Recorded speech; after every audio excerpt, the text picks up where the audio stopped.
Welcome to everyone. आज आपका स्वागत है आज मेरे इस कोर्स में, जहाँ पर मैं बताऊँगा कि कैसे बॉडी लैंग्वेज ज़रूरी है, कि कैसे एक फिज़िकली डोमिनेंट बॉडी लैंग्वेज रखी जाती है, उसकी फाउंडेशन रखी जाती है तुम्हारे सबकॉन्शियस माइंड के अंदर, जहाँ पे तुम्हारे पास एंजाइटी कम होती है या नहीं होती, जहाँ पे तुम्हारे पास डिप्रेशन नहीं होता या फिर बहुत कम होता है, और तुम्हें डर नहीं होता किसी चीज़ का।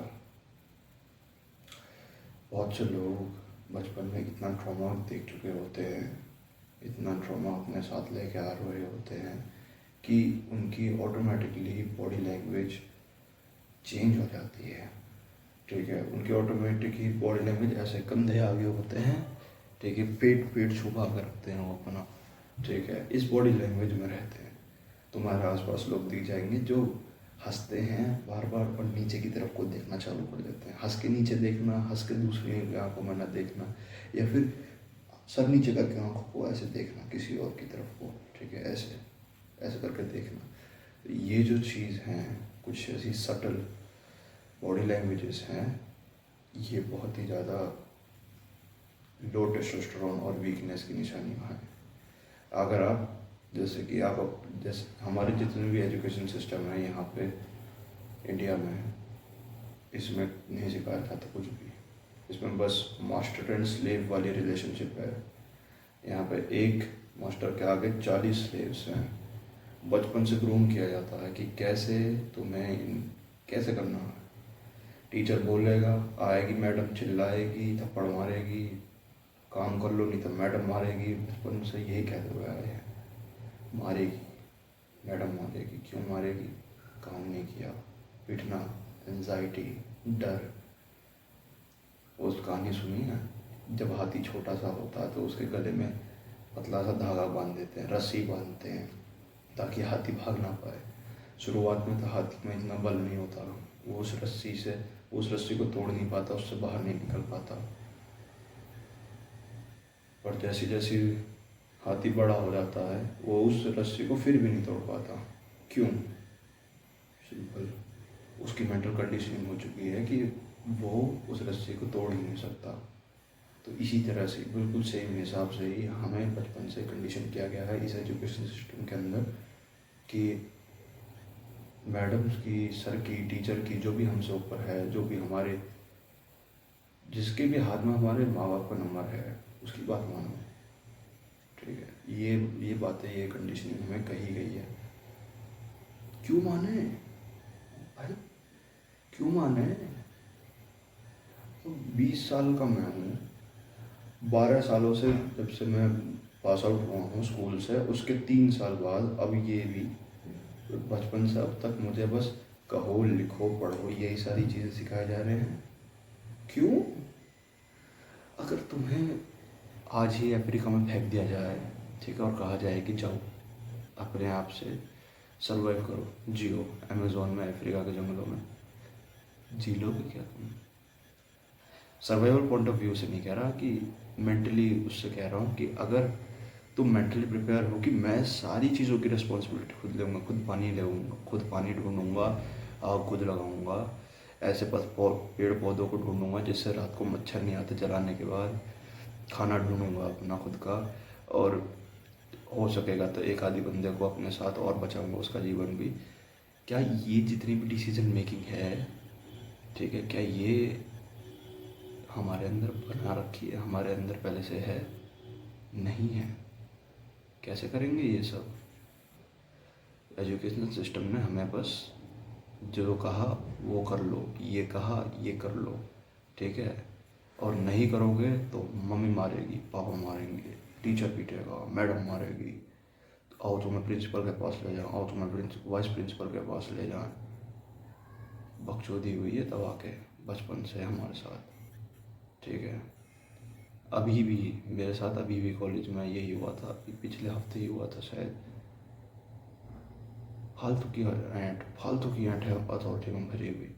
ऐसे ऐसे लोग जिन्होंने 3 साल की डिग्री करके बस कैसी नौकरी पा ली, जूते घिस के लड़ चूस के नौकरी पा ली, अब वो साले ऐंठ दिखाते हैं, खासकर औरतें।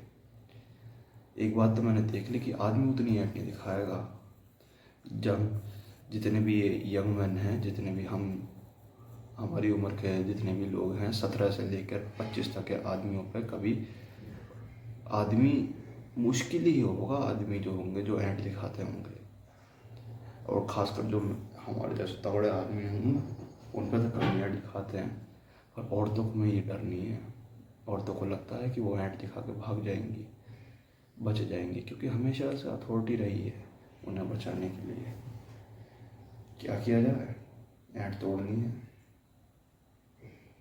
बेसिकली पॉइंट यही है कि हमारी शुरुआत से ही हम जब छोटे हाथी थे तो हमारे गले में एक जंजीर बांध दी गई और चाबुक ले लिया गया पीछे से कि जब हम नहीं सुनेंगे, जब हम नहीं मानेंगे, हमें मारा जाएगा।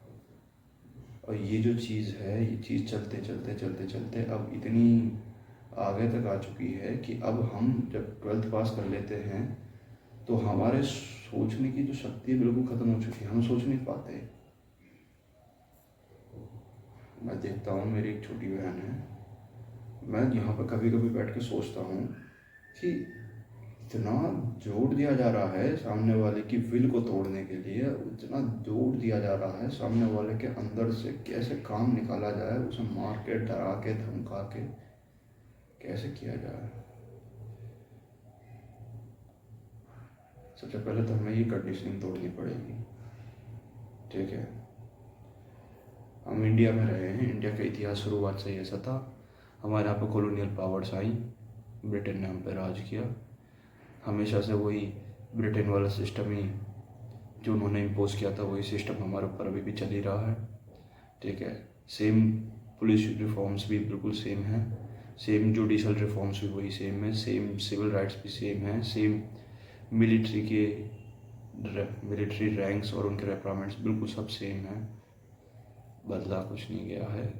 पहले लात खाने वाला इंडियन था, लात बजाने वाला गोरा था। अब लात बजाने वाला भी इंडियन है और लात खाने वाला भी इंडियन है, ठीक है। अगर हमें सच में ये तोड़ना है ना, ये अपनी साइकिल को, स्लेव माइंडसेट वाली साइकिल को, तो हमें कुछ ना कुछ तो शुरुआत से करना ही पड़ेगा। सबसे पहले हमें अपने पूरे जीवन का कंट्रोल अपने हाथ में लेना पड़ेगा, हर एक चीज़ का।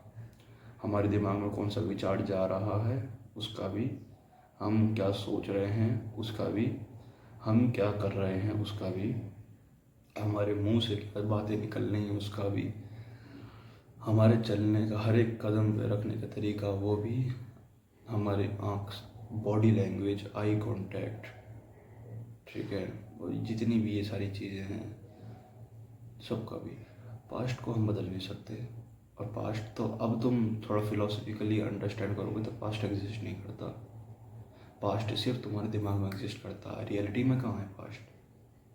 है कहीं पड़ा हुआ कहीं पे पास्ट? कहीं नहीं। रियलिटी में पास्ट एग्जिस्ट नहीं करता, पास्ट हमारे दिमागों में एग्जिस्ट करता है। और अब से हमारे पास एक चॉइस है, या तो जितना भी हमारा फ्यूचर है इन सबको अच्छे से जी लो, ठीक है, नहीं तो फिर ज़्यादा चल रहा है गाड़ी चलन दो। क्या होएगा? उसने हमें बचपन से हमें स्कूल में ग्रूम किया, फिर कॉलेज में ग्रूम किया, फिर हमें एम्प्लॉयर ग्रूम करेगा, फिर कॉलेज पॉलिटिक्स में उलझ के रख जाएंगे। 60 साल 70 साल जितने भी जीवन बचेगा वो सारा ऐसी कमाने में और खर्च करने में रह जाएगा। बची कुछ ही शादी होएगी चुदागड़ बीवी से, क्यों? क्योंकि हमेशा, अब तुम्हें पता ही है, क्योंकि लड़कियों को भी तो वो देना है। लड़की बेटी बचाओ बेटी पढ़ाओ, जब दुनिया भर में बेटी बेटी हो रही है तो बेटी कुछ कर भी नहीं सकते। वही सरकार ने ऐसा नपुंसक कर दिया यहाँ पे आदमी, तुम बेटी बचाओ बेटी पढ़ाओ, और बेटी जाके गांड मरवा रही है कॉलेज में, और फिर बाद में उसी बेटी को ही उठा के किसी ऐसे हमारे जैसे चूतिया के सर पे जाकर रगड़ दो, अगर भैया अब तेरी हो गई। क्या बकचोदी है। इसलिए तो सबसे पहले कंट्रोल प्राप्त करना सब चीज़ों पे, अपने आप से चालू करो। जो तुम देखते हो, कंटेंट कंज्यूम करते हो, जो तुम खाते हो, उन सब का डायरेक्ट कोरिलेशन होता है कि कैसे तुम इस इस दुनिया में रिएक्ट करते हो, कैसे तुम एक्ट करते हो। बिल्कुल डायरेक्ट सीधा कोरिलेशन होता है। जैसे कि हमारे जितने भी एंसेस्टर थे, जितने भी हमारे पूर्वज थे, वो सब एक ही जगह पे रहते थे, ठीक है। आदमी हंट करने जाते थे कई दिनों के लिए, पर आते घर पे रहते एक जगह था उनका घर। कोई गुफा थी जहाँ पे आके वो अपना जो शिकार है वो अपनी बच्चों के साथ, अपनी वाइफ के साथ बांटते थे, अपने पार्टनर के साथ। तो जो हम खाते हैं बिल्कुल वैसा ही हम पे असर होता है। जो एंसेस्टर, जो हमारे पूर्वज थे, वो जो गेहूँ खाते थे, जो वीट खाते थे, तो उनके जो बॉडी है वो उसी के हिसाब से अडेप्ट होगी। या फिर अभी जो तुम देखोगे रियलिटी में कई सारे जानवर जो होते हैं, वो जैसे कि बियर हो गया, बियर ब्लूबेरी खाएगा तो फिर उसका मीट भी ब्लूइश कलर का होगा। उसके कुछ पार्ट, स्टमक के पास के पार्ट जितने भी होते हैं ना, यहाँ की जितनी भी चर्बी होती है यहाँ की बियर की, ब्लूबेरी खाने वाले बियर की, वो सारी ब्लू रहती है। और जो बियर सैल्मन खाता है, सैल्मन मछली वो खाता है, तो उसकी जो भी अंदर का जितना भी वो रहता है ना मांस, पेट के पास की चर्बी या फिर जितना भी उसके मांस रहता है, वो सारा का सारा बिल्कुल सैल्मन के कलर का, लाइट ऑरेंज पिंक कलर का रहता है, ठीक है। तो ये जो चीज़ है ना कि जैसा खाओगे वैसे ही बन जाओगे, बिल्कुल ठीक है। सबसे पहले तो हमारे हाथ में जो चीज़ कंट्रोल कर सकते हो उसे करो। क्या कंट्रोल कर सकते हो? तुम सोने का टाइम कंट्रोल कर सकते हो, उठने का टाइम कंट्रोल कर सकते हो, तुम अपना कंटेंट कंजम्पशन कंट्रोल कर सकते हो, तुम क्या खा रहे हो उसे कंट्रोल कर सकते हो, क्या पी रहे हो कंट्रोल कर सकते हो, किस चीज़ से पी रहे हो उसे कंट्रोल कर सकते हो, क्या पहन रहे हो उसे कंट्रोल कर सकते हो, क्या पढ़ रहे हो उसे कंट्रोल कर सकते हो, किससे बात कर रहे हो उसे कंट्रोल कर सकते हो, कब सो रहे हो उसे कंट्रोल कर सकते हो, ठीक है। अपनी एक्सरसाइज को कंट्रोल कर सकते हो, अपने बोल चाल को, अपनी बातचीत को कंट्रोल कर सकते हो, ठीक है। इतनी सारी चीज़ें, कितनी, 3 6 9 12 चीज़ें तो मैंने ऐसी ही बता दी जो आप कंट्रोल कर सकते हो अभी हाथों हाथ। आप जीवन में पीछे नहीं हो, बस आपने अपने जीवन से कंट्रोल खो दिया है। आप अपने जीवन में धीरे धीरे करके कंट्रोल वापस पाना चालू कर दो, तो आपको ही यही जीवन ऐसा लगेगा कि यही तो दिया था परमात्मा ने मुझे जीने के लिए, इसलिए तो मेरी आत्मा ने यहाँ पर दोबारा जन्म मांगा था। करो इस चीज़ को। क्या करना है तुम्हें? सबसे पहले तो तुम्हें, अगर तुम्हारे टॉक्सिक फ्रेंड हैं, टॉक्सिक फ्रेंड पता करने के तरीका क्या है, वो तुम्हें यूजुअल टाइम पे अकेला छोड़ देते हैं, ठीक है। जैसे मेरे साथ थे कभी, जैसे लंच में क्या हुआ, लंच जब होता था मेरे स्कूल के टाइम पे, जब मैं छोटा था, 6ठी 7वीं से लेकर पूरे 10वीं 12वीं तक जब तक हुई था, लंच होने के बाद तुरंत तुम्हें छोड़ के दूसरों के साथ भाग जाते, या फिर तुम्हें ना बुलाते अपने साथ खेलने के लिए, या फिर कोई जरा सी भी बहस हो जाए तो तुरंत सोशल कनेक्शन कट कर देना, ठीक है। या फिर हल्की सी आर्ग्यूमेंट पे भी बिल्कुल ही काट देना, ठीक है। तुमने किसी एक बंदे से, उनके ग्रुप में से किसी एक बंदे से तुमने बहस छेड़ी, उनका पूरा ग्रुप अब तुमसे सोशली डिस्कनेक्ट हो गया, कोई बात करने को राजी नहीं तुमसे। ये जो चीज़ है ना, ये टॉक्सिक ग्रुप की पहचान है, ठीक है। कोई आदमी टॉक्सिक है, उसके पहचानने के तरीके यही हैं। दूसरे तरीका कौन सा है? सेकंड, कि उसका जो नेचर है, मेरे साथ में जब मैं छोटा था तो एक बहुत ही ज़्यादा कन्फ्लिक्टिंग लड़का था, बहुत ज़्यादा। उसके मेरे सामने कुछ और, मेरे पीछे कुछ और, मेरे से कुछ और बोलेगा, सामने वाले से कुछ और बोलेगा मेरे ही बारे में, बिल्कुल एकदम कम्प्लीटली डिफरेंट, ठीक है। थोड़ी देर में गले में हाथ डाल के घूमेगा, अगले ही सेकंड किसी और से बोलेगा कि इसमें से बदबू आती है, ठीक है। ऐसा जो डुअलिज्म है वो बहुत ही ज़्यादा कन्फ्लिक्टिंग, ठीक है। इनकी थोड़ी सी साइकोलॉजी ख़राब होती है ऐसे लोगों की। इनके माँ बाप ने, इनके बाप ने इन्हें पीटा होता है। मुझे पता चला था मेरे उस दोस्त के बारे में, तो उसके पिता उसे बहुत मारे गए, ठीक है। एक बार तो उसे पीटीएम में बुलाया गया उसके पिता को, तो उसके पापा ने उसे आए और बताया टीचर ने नंबर इतना, उसके पापा ने उसका सर पकड़ा, मारा एकदम, ठीक है। तो ऐसे लोग ट्रॉमा से पहले ही जूझ रहे होते हैं, तो उस ट्रॉमा को कहीं ना कहीं निकालने के लिए वो तुम्हारा इस्तेमाल करते हैं। इस्तेमाल क्या करते हैं, उनकी साइकोलॉजी ही ऐसी हो जाती है, ठीक है। तो आपको दूसरा तरीका पता चल गया, कन्फ्लिक्टिंग नेचर। ठीक है, कन्फ्लिक्टिंग नेचर। फिलहाल तो ये 2 तरीके हैं, इन 2 तरीक़ों से तुम पता कर सकते हो कि कौन तुम्हारा दोस्त है कौन नहीं है, कौन टॉक्सिक है कौन नहीं है। ठीक है, तीसरा दूसरे से काइंड ऑफ रिलेटेड है। तीसरा है बैक स्टैबिंग, पीछे जाके चुगली करना। ठीक है, चुगली करना, चुगली करने से क्या होता है भैया, चुगली करना किस पर्टिकुलर एस्पेक्ट में चुगली करना। जैसे तुम दोनों दोस्त हो, तुमने उससे बोला कि भाई यार मेरे पास ये है, मेरे पास अभी इतने पैसों की कमी पड़ रही है सामान खरीदने के लिए, तू दे दे। तो चलो उसने उस टाइम में मदद कर दी, बाद में वो किसी और से बोल रहा है कि इस पैसे कभी रहते ही नहीं है, ये हमेशा गरीब रहता है, इसे जब देखो कभी इसके पास पैसे रहते ही नहीं है, ये हमेशा मांगने की फिराक में रहता है। तो ये जो चीज़ है ये भी चुगली के उसमें है कि जैसे तुमने उसका थोड़ा सा भी थर्मोस्टेट उसको घुमा दिया ना, वो तुरंत ही तुम्हारा एनिमी बन जाएगा। ठीक है, वो जो होता है ना कि एक छोटा सा डिवाइस होता है मैजिक ट्रिक वाला, कि तुमने देखा होगा यूट्यूब शॉर्ट्स पे, कि तुम उसमें यहाँ पे स्टिक डालते हो, एक डायल सा होता है, ये डायल है पूरा, इस डायल में तुम यहाँ पे स्टिक डालोगे। ठीक है, और यहाँ पे एक ऐसे परपेंडिकुलर स्टिक रखी रहती है, तो वो मैजिशियन वाला और यहाँ पे एक ट्रिगर आता है, इसे दबाते ही स्टिक यहाँ पे आ जाती है, ये स्टिक इस वाले उसे पकड़ के एकदम से यहाँ से आ जाती है। वो जो चीज़ होती है ना, इसी सेम नेचर के आदमी होते। तुमने जरा सा उन्हें पोक किया, जरा सा तुमने उन्हें कुछ कहा, वो तुरंत तुम्हारे पीछे आ जाते हैं।